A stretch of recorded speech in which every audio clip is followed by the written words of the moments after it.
We're going to practice some more about the nature of watercolor. We're going to learn some more things about how to use watercolor as we go along in our levels. We are learning to control this medium more and more and more. So I've broken up my paper into 6 thumbnails, and I'm going to apply different techniques in each thumbnail. You're going to want to label them. So let's put lifting on a couple of them. I'm going to do 2 of them with lifting. I'm going to say bubble wrap on my first lifting, and I'm going to lift with a cotton ball on my next wrap, or my next lifting. So what I'm going to do first, in order to do lifting, we've practiced lifting before, you guys know how to do this. I'm going to wet my area so that I can do an even wash on my paper. Use some green.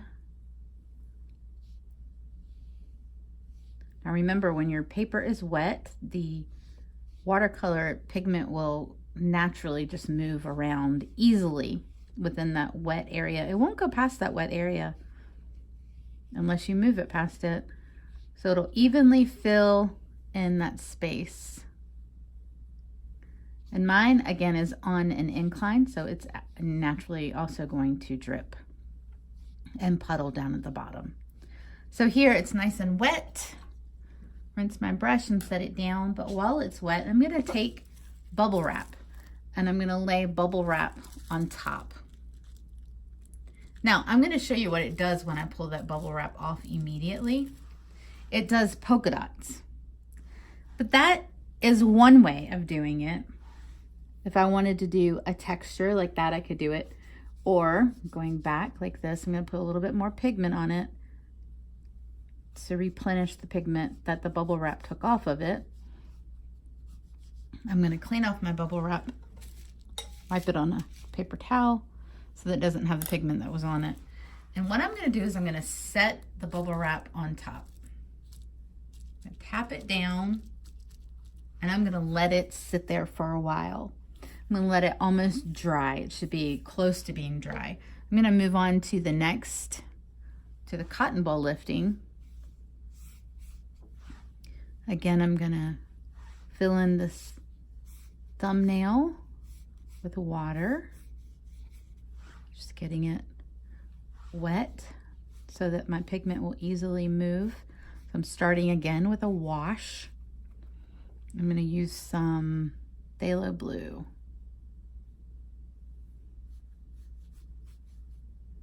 That's more of a blue-green.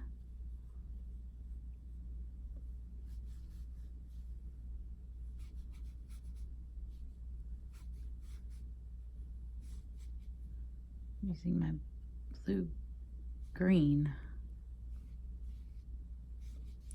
So I have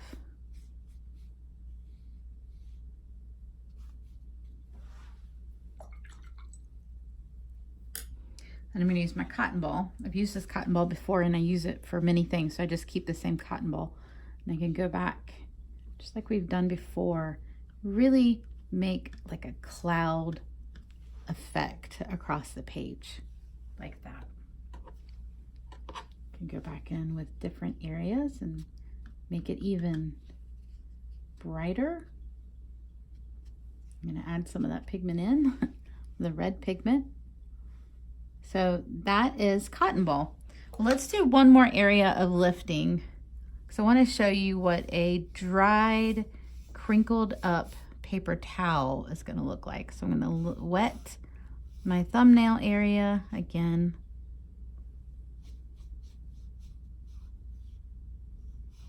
Remember, the purpose of doing this is to learn, really get to know the nature of watercolor. Every medium that an artist uses has a different personality, a different way of being used, and watercolor is its own creation. So it has definitely different things that you can do with watercolor that you can do with no other medium. So we need to learn that so that we can use it as a drawing medium to the best of our ability, the best of our understanding of what it is. That is a dry piece of pigment. I need to scoop it up and put it back in my paint palette. I don't want to waste that.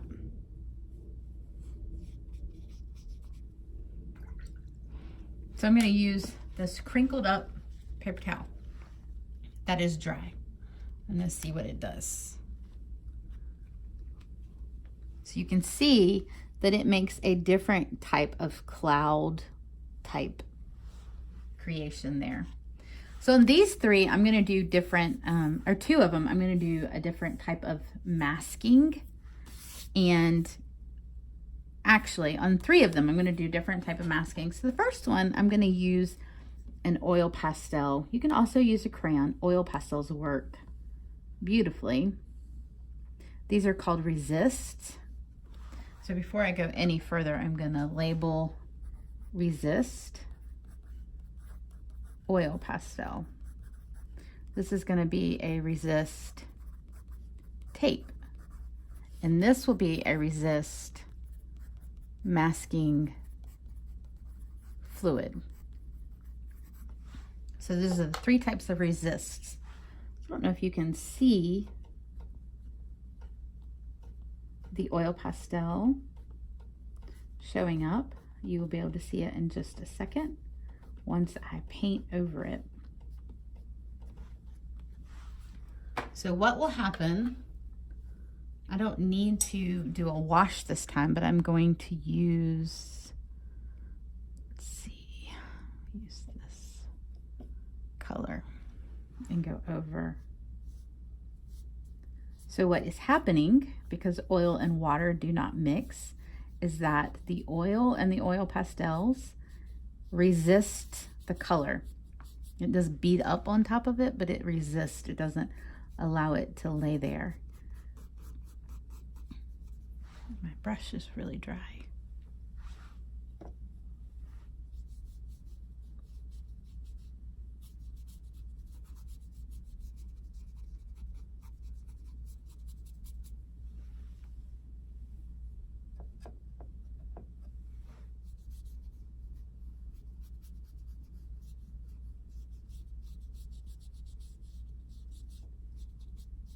So that is the oil pastel. Wax does the same thing that the oil does. It resists the water, so it shows up wherever you put the wax. So crayon is going to work the same way as the oil pastel works. This time I've taken some painter's tape. It comes off the roll like this, and I've just cut a small piece of it off, and I've cut it into different shapes, and I'm going to set that down on my paper, whatever pattern I want it to be in.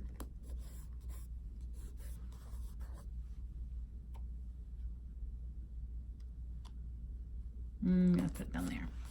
So I've just taped to the section.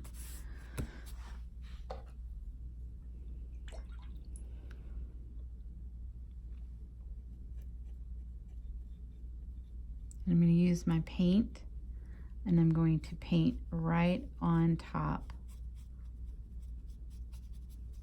right over my paint. And I'm doing a wash every time. If I were painting a landscape and I was going to do details with the grass, I could get very detailed on top of the tape or on top of the oil pastels. It doesn't have to be a wash that you do over it. This is just to learn the technique that we're doing the washes. I'm not really doing a wash, I'm just filling in the space this time. I don't want to do a wash with tape because the wet, if I wet the paper, if I get the paper too wet, the moisture will make the tape lift up off the paper. And I don't want that to happen. So I didn't wet it before. I just did a solid over it. We're going to let that dry. And then I have masking fluid. So masking fluid is like this. It comes in different bottle sizes and shapes and different brands as well. And I just put a tiny bit. This is actually too much masking fluid. Once you have poured masking fluid into a cup and into a little dish to use, you cannot pour it back into the bottle because it's immediately starting to dry. And when it dries, it gums up, like if you think of glue. So it's immediately starting to dry. And if you were to put it back into the bottle with the new masking that has the top on it, it would start to compromise that masking, and that masking would dry up in the bottle. And you don't want that to happen. You also want to always have a special brush that is just for masking. So think of an old brush that you have that's just for masking. It's really crusty and yucky.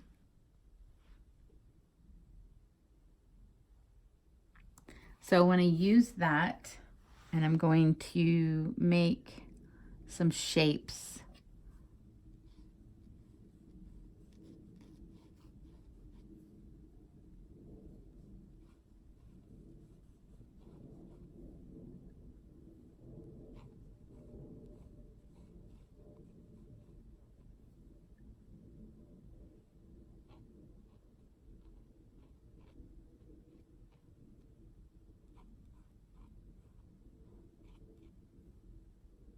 Now I need to give it a second or two to dry. It takes just a minute or two. It doesn't take long.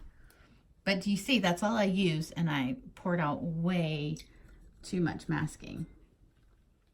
And it makes your brush all goopy. So it's like glue. I'm going to go back and pull out the hard piece of my brush. You see, like, it's gluey, sticky. So I wet it, and then I'm pulling the hard pieces out, the crumbs out of it. So I need to give that a second to dry. And while that's drying, I'm going to come back up here to my bubble wrap, and I'm going to show you what happened with the bubble wrap. I forgot to label this one, so I'm going to label it lifting paper towel. I always want to label so we know what we did. You think you'll remember, but you often forget. So it hasn't had time to dry completely, but it has definitely going to be different than last time. So now you see that it has left like a bumpy texture on the paper.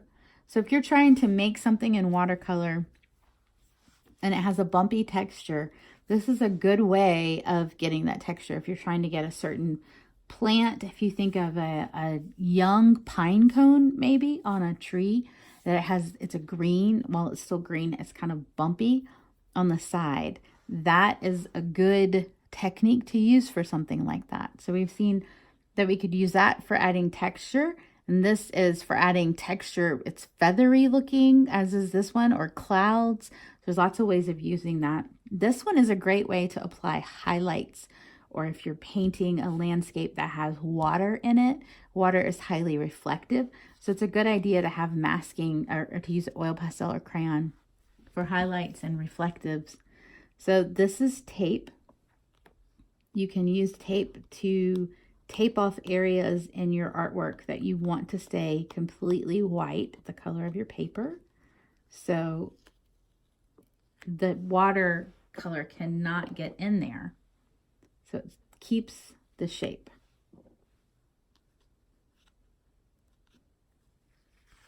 Just like that. So these are called masking. If you think you put a mask on and it covers your face so nobody can see it, it's the same type of thing. It's masking. So let's see if our masking over here is dry. This is masking fluid. This is tape and oil pastel. I keep saying masking. So all but that one down there is dry. I'm going to go ahead and add some color to it.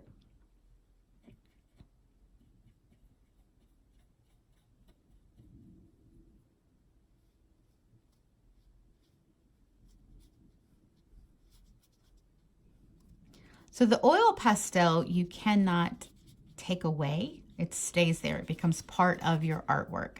Masking fluid is different in that it does the same thing. It repels the watercolor as well, just like the oil pastel does. But once the watercolor has dried, once your watercolor has dried on your paper, then you can go back with your finger and take away that masking. So let me blast it with some.